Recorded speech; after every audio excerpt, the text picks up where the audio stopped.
Para la convocatoria de crearse un museo siempre seguimos como una misma política en Angar, que es poner en práctica y ejercitar la convocatoria interna entre las artistas residentes. El vínculo con el Museo del Diseño comenzó el año pasado, se hace siempre como un testeo previo, como una tentativa de complicidades que puedan surgir o de posibles complicidades que puedan surgir y un poco también pensando de manera situada con las artistas que hay en ese momento en Angar. Bueno, yo me presenté a través de la convocatoria interna y al ser una colaboración o digamos una coproducción con el Museo del Diseño, sentí que podía conectar con las colecciones y los temas que trataba esta institución, ¿no? Porque mi práctica se ha interesado siempre por la cultura material, ¿no?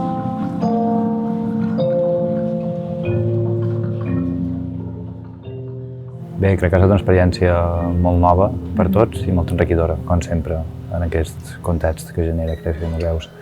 En aquest fet crec que està molt rellevant el fet que poguéssiu treballar tant a partir de la col·lecció permanent del museu, d'elements de la col·lecció, i també que poguéssiu treballar d'una manera tan transversal en el marc conceptual generat per escoltar les mans i que això vos en poguéssiu endur en el vostre llenguatge, en el vostre idioma i treballar les mateixes temàtiques, l'erosió, la transformació, tot plegat, en el context quotidià del museu, que això també és molt excepcional i crec que per vosaltres també ha estat tot un repte. Sí, això que deia, que era molt interessant de treballar un espai que no és un espai tancat, protegit, sense soroll, sense interaccions amb altra gent. Sí, això era molt interessant. Però el més interessant era el contingut realment, que no era com un projecte que he generat jo des dels meus coneixements, sinó un contingut que anava coneixent a poc a poc.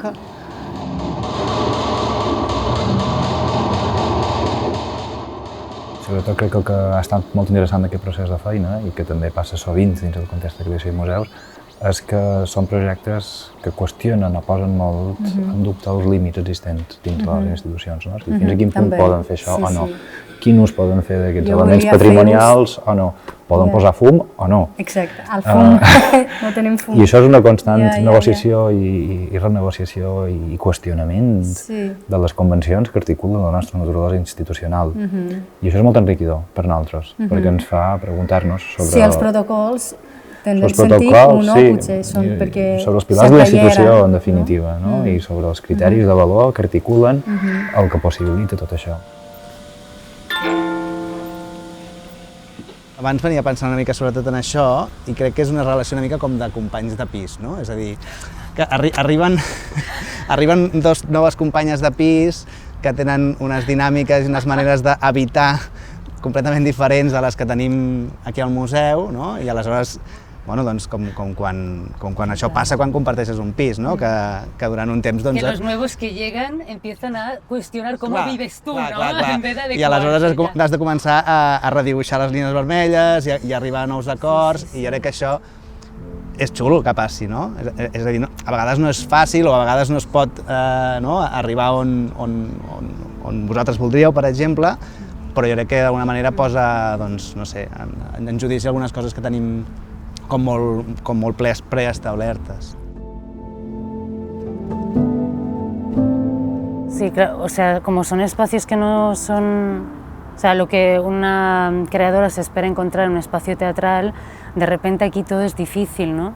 Difícil. O sea, hay un patrimonio que necesita una temperatura, una luminosidad, entonces, claro, es como, espera, me peta la cabeza. O sea, yo creía que el problema era si teníamos o no presupuesto para eso, no si teníamos o no que cuidar a las mariposas.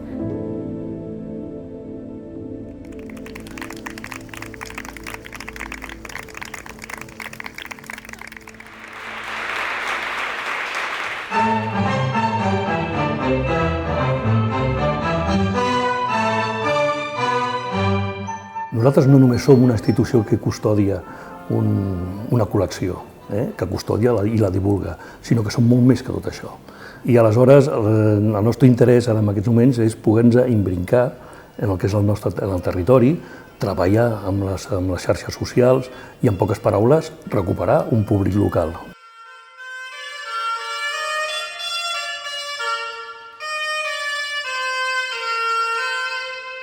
Jo crec que ha tingut un punt molt interessant que, clar, jo també ho he notat, no? Estem acostumats a treballar en espais oberts, en teatres, i clar, entenc que el funcionament d'un museu és totalment diferent.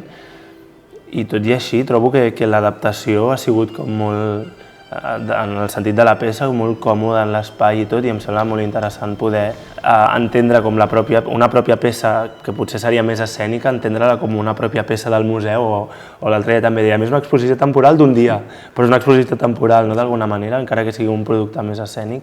Sí que hay muchas cosas que han ocurrido que tienen que ver con responder al lugar espacial donde se ubicaba la pieza, incluso la propia forma está dada para poder estar en ese lugar y provocar algo, o sea, provocar algo en el encuentro con ella. O sea, sé que a lo mejor esto es un tópico, pero para un artista todos estos límites es que han sido de repente cosas que parecía que eran problemas, han sido puntos clave de que han casado así con el discurso, o que es el tópico, ¿no? Que pones límites y de repente la creatividad se dispara, pero realmente ha pasado así. O sea, que tal vez no estar en un teatro es lo mejor que te puede pasar. Aquestes col·laboracions són necessàries, jo crec, sobretot per fer vincle, és a dir, perquè les artistes entenguin els espais patrimonials també com a centres de creació i de joc, i també perquè els espais patrimonials ens apropem a la creació artística sense por i alhora puguem obrir-nos molt més a la ciutadania, no? Són uns espais perfectes per entrar en contacte amb nous públics que segurament si no accediríem mai a pràctiques i propostes o processos com el vostre.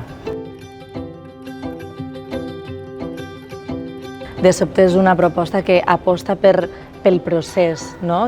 On la recerca, experimentar en un espai nou amb una gent nova és el que es posa en valor, i després es fa una mostra i es fa com una tornada i una obertura de tot aquest procés, que també és superimportant i tal, no? Però pense que posar valor en el procés, pocs llocs ho fan, i aquesta beca de recerca és meravellosa. Us heu d'imaginar que això és un castell. Seguiu-me! I al final també és, com en els pisos compartits, arriba un dia en què fas la festa i tens convidats, no? I aleshores mostres una mica el resultat, i totes aquestes coses que hi ha hagut pel camí, no? D'alguna manera ja han quedat enrere o les posem una mica sota l'estora.